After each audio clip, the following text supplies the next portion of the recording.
और जैसे जैसे चुनाव करीब आ रहा है तो सोचिए पिछड़ों पर, दलितों पर, मुसलमान भाइयों पर प्यार दिखा रहे हैं। पूरे 4.5 साल इनको बर्बाद किया, इनके लिए कोई फैसला नहीं लिया, न काम किया, न्याय किया, उत्पीड़न किया, जेल भेजा।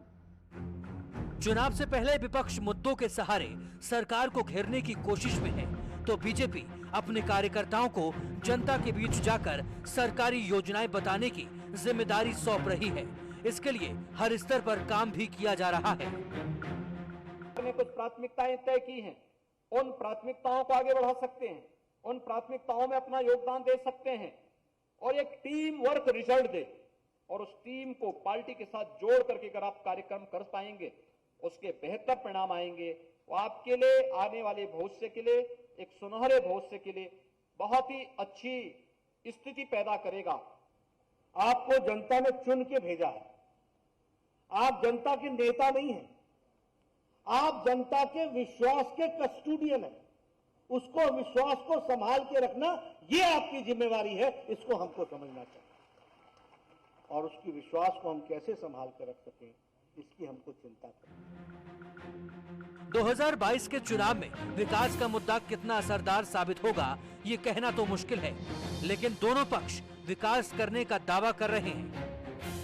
बीजेपी की कोई काम करने की संस्कृति नहीं है, और अगर काम करने की संस्कृति रही होती तो शायद कुछ काम किए होते।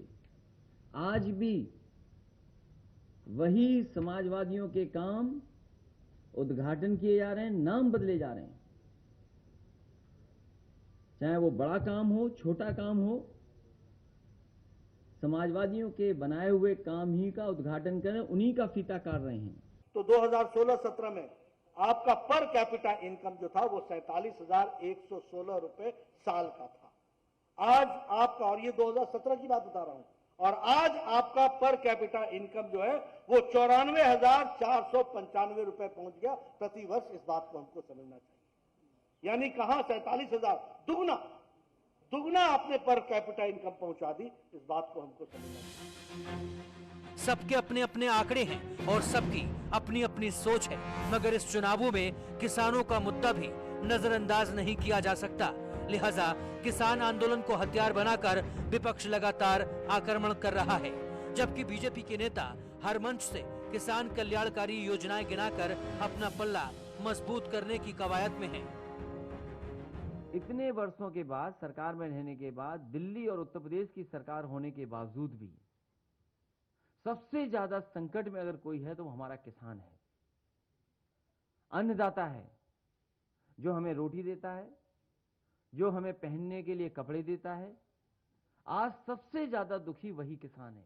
प्रधानमंत्री मोदी जी ने 10 करोड़ किसानों को 2,000 रुपए के हिसाब से 3 किस्तों में देने का जो निर्णय किया है, प्रधानमंत्री किसान सम्मान निधि में अभी तक 1.36 लाख करोड़ रुपए भारत के 10 करोड़ किसानों को दे दिया गया।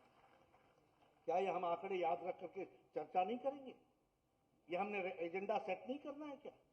क्या हमने लोगों को नहीं बताना है कि हम कैसे अलग हैं? आज तक किसने किसान का सम्मान दिया था? मुद्दों की महाभारत के बीच ही सियासी दलों की कोशिश ज्यादा से ज्यादा सीट जीतने की है। इसके लिए संगठन की मजबूती पर पूरा फोकस है। बीजेपी पूरी प्लानिंग के साथ चुनाव में उतरने के लिए माहिर मानी जाती है, लिहाजा इस बार भी कुछ ऐसा ही दिख रहा है। बीजेपी की सरकार और संगठन तालमेल के सहारे ही एक बार फिर सत्ता तक पहुंचने का सपना देख रहे हैं, मगर मौजूदा सियासी माहौल में सवाल बहुत हैं और इन सवालों के सहारे ही विपक्ष चुनावी जंग में अपनी ताकत का एहसास कराने की कोशिश कर रहा है। यानी दोनों ओर से पूरा दम लगाया जा रहा है, मगर दमदार कौन साबित होगा ये जनता तय करेगी। Bureau report, news 18। सियासी संतुलन बनाने के लिए बीजेपी अब सम्मान के जरिए भी समीकरण साध रही है। आगरा में कोरोना वॉरियर्स को सम्मानित करने के साथ साथ बीजेपी ने अपनी चुनावी रणनीति बनाई और नड्डा ने जीत के लिए सेवा वाला संदेश दिया।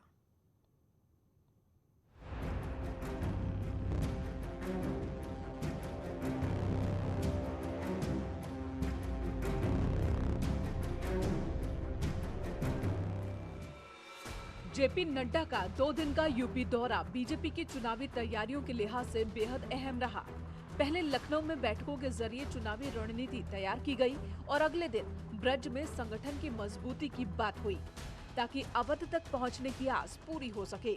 बीजेपी के सामने इस बार सत्ता विरोधी लहर से पार पाने के अलावा कई और चुनौतियां भी हैं, इसलिए हर स्तर पर तैयारी पुख्ता की गई है। एंटी इनकम्बेंसी फैक्टर को कमजोर करने के लिए बीजेपी सरकार की योजनाओं को ग्राउंड तक ले जाने की कार्य योजना बना रही है। इसके लिए मंत्री से लेकर के विधानसभा प्रभारी तक और पन्ना प्रमुख से लेकर के हर कार्यकर्ता को जिम्मेदारी तय कर दी गई। चुनाव के लिए संगठन और सरकार की तैयारी तेज है। समाज के हर तबके को साथ जोड़ा जा सके, इसकी हर मुमकिन कोशिश की जा रही है। आगरा में कोरोना योद्धाओं के सम्मान के जरिए भी एक संदेश दिया गया और नाम लिए बिना विरोधियों पर निशाना भी साधा गया। उत्तर प्रदेश 24 से लेकर 25 करोड़ की आबादी का प्रदेश। पॉजिटिविटी आज हमारी प्रतिदिन की है 0.001%, यानी दुनिया में न्यूनतम WHO ने भी जो माना है कि 5% से कम की पॉजिटिविटी रेट को हम सेफ मान सकते हैं, लेकिन हम तो उससे भी न्यूनतम स्तर पर पहुंच चुके हैं। 0.001% पर हम लोग वर्तमान में हैं। मैं तो लगवाऊंगा नहीं, और किसी ने तो कह दिया ये बीजेपी की वैक्सीन है। अब लग गई।